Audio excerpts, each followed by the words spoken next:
Bonjour et bienvenue pour ce nouvel épisode du podcast de l'OIT sur l'avenir du travail. Je m'appelle Gabrai Berhane, je travaille pour l'Organisation internationale du travail ici à Genève. Et aujourd'hui nous allons traiter d'un sujet assez méconnu, mais qui pourtant est au cœur même d'une vie professionnelle. Je veux parler du deuil au travail, ou plutôt de la gestion de celui-ci au quotidien et au travail. Si nous prenons l'exemple de la France, 88% des Français déclarent avoir vécu un deuil, et aucune tranche d'âge n'échappe à l'universalité de ce vécu. 12% des personnes en deuil déclarent avoir contracté une maladie ou qu'une maladie antérieure s'est aggravée suite au décès d'un proche. Un chiffre en constante augmentation. Alors que faire? Quels sont vos droits? Quelles sont les démarches d'accompagnement qui existent? Bref, comment s'en sortir? Pour répondre à ces questions, nous avons le plaisir d'accueillir Marie Tournigan, déléguée générale de l'association Empreinte, une association à but non lucratif qui accompagne toute personne en deuil, quel que soit l'âge de l'endeuillé et du défunt, quel que soit le lien de l'endeuillé avec le défunt, quelles que soient les causes et les circonstances du décès. Vous êtes aussi conférencière, Marie, formatrice et membre du comité de pilotage de la stratégie de prévention du suicide de l'Agence régionale de santé en Île-de-France. Marie, merci de prendre part à ce podcast. Merci à vous pour votre invitation. Et je suis tenté de vous demander d'entrée de jeu si nous avons toutes et tous une lecture commune de ce qu'est le deuil au travail, et est-ce que la question de la gestion du deuil dans le monde professionnel reste encore tabou en 2022 ? C'est pourtant une réalité de tous les jours. Alors, c'est absolument une réalité de tous les jours, le deuil au travail. On a mené une étude auprès des Français qui le montre, et on a absolument tout sauf une lecture commune de ce que c'est que cet enjeu du deuil au travail, parce qu'en fait, chaque deuil est singulier, est unique, parce qu'en fait, le deuil, c'est le lien entre deux personnes que la mort vient séparer, et donc il n'y a pas deux vécus similaires, on vit tous un deuil, mais chacun le vit différemment. Et peut-être justement parce qu'on est tous concernés, ça biaise beaucoup le regard qu'on porte sur cet enjeu de santé au travail, de prévention des risques liés au travail quand une personne vit un deuil. Alors, il n'y a peut-être pas autant d'études qu'on pourrait le penser, mais une récente étude française de 2021, on apprenait qu'une personne sur quatre vivrait un deuil chaque année tout en étant active professionnellement, qu'un actif sur deux serait confronté au deuil dans le monde du travail pendant son parcours professionnel. Et ce sont des chiffres élevés, non? Mais que peut-on lire derrière ces chiffres? Alors, ce sont des chiffres effectivement très élevés, et cette étude a été menée par l'organisme d'enquête qui s'appelle le CREDOC en France. C'est un chiffre qui est élevé, qui ne nous étonne pas. Un Français, un actif sur deux a été confronté à un deuil au travail. Ça peut être soit lors du décès d'un collaborateur, soit lorsqu'un collaborateur perd un membre de son entourage personnel, familial. On évalue à environ 700 les décès qui sont liés au travail. Les accidents de travail en France sont au nombre de 700. Donc ça, c'est le décès de collaborateurs en situation d'accident de travail. En revanche, évidemment, bien plus nombreux sont les autres deuils qu'on peut vivre au travail, qui ne sont pas forcément du fait d'un accident de travail. Ça peut être le décès d'un collaborateur suite à une maladie. Ça peut être aussi un collaborateur qui perd l'un de ses parents, qui perd un grand-parent. On a aussi vu dans cette étude que les jeunes ne sont pas épargnés par les situations de deuil, puisque un grand pourcentage des jeunes déclarent avoir vécu un deuil, et bien souvent d'un grand-parent. Donc il n'y a vraiment pas de tranche d'âge qui soit protégée du fait de vivre un deuil, et c'est des chiffres qui cachent des réalités nombreuses et très diverses. Alors on va peut-être y revenir sur les conséquences du deuil pour un actif. D'accord. Alors, votre association Empreinte a récemment publié un livre blanc avec 10 propositions pour accompagner le deuil dans la vie professionnelle. Est-ce que vous pouvez peut-être partager avec nous les points saillants de ce livre blanc?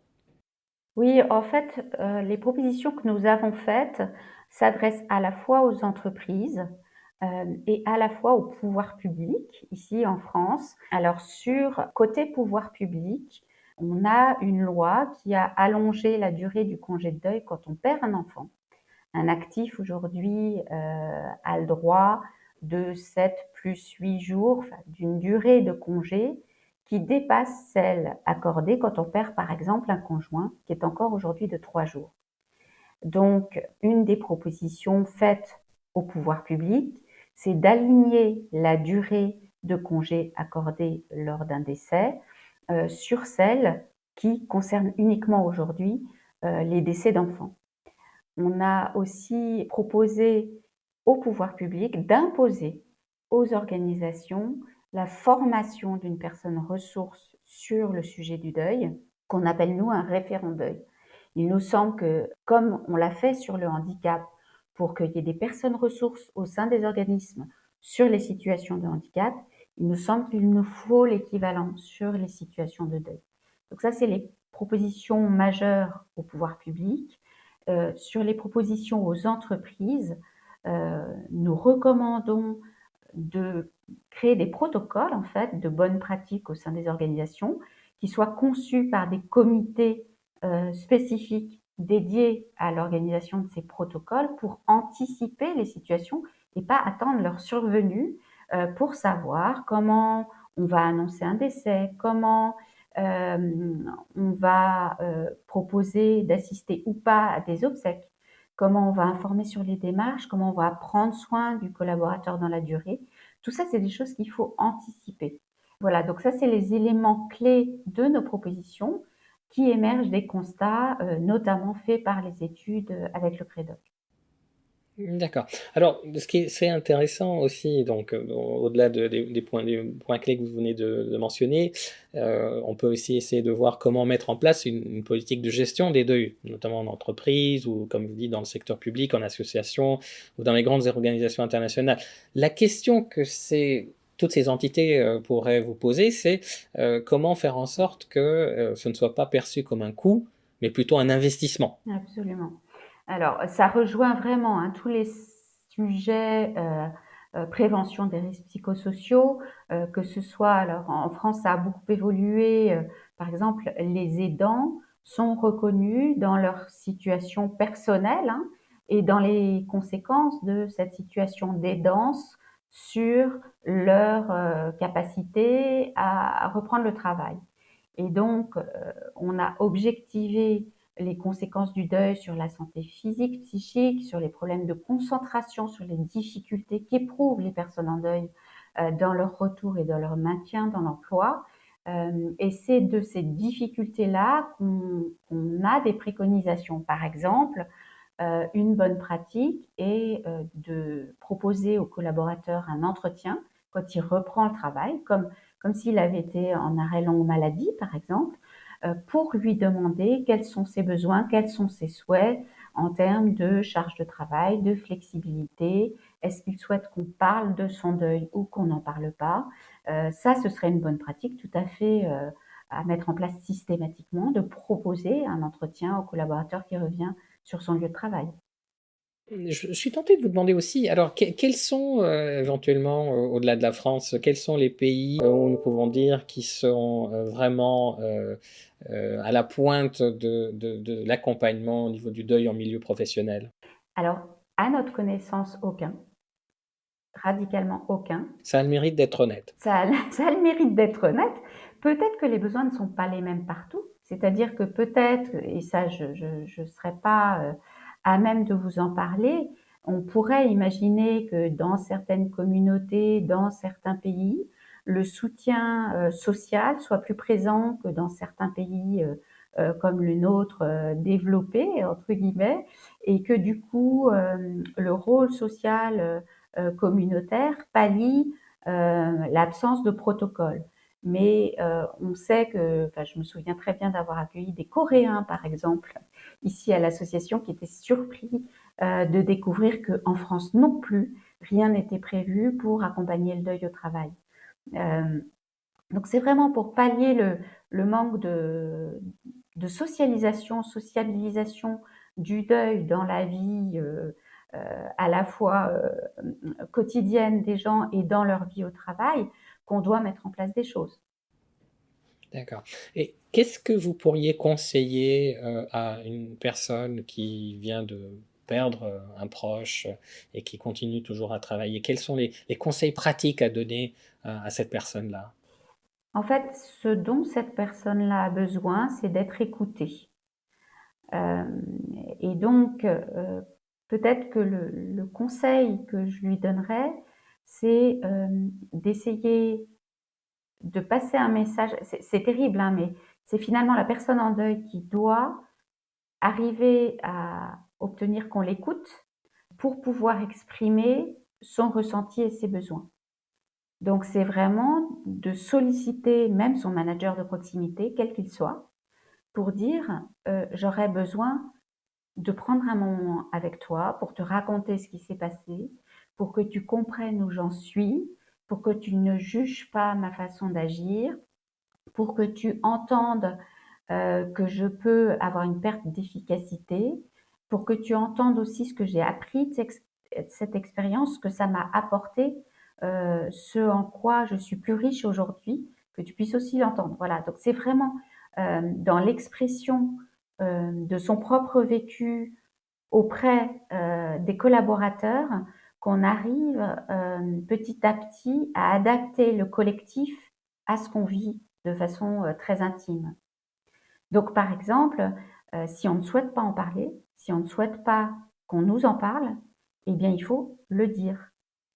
C'est ça le meilleur conseil que je pourrais donner, je crois. D'accord. Évidemment, beaucoup plus facile à dire qu'à faire. C'est pour ça qu'il revient, à mon avis, aux organisations, à notre avis, hein, aux organisations, de se former, d'être sensibilisés aux besoins qu'est celui de chacun, et donc à cette souplesse et à ce regard ouvert et non jugeant.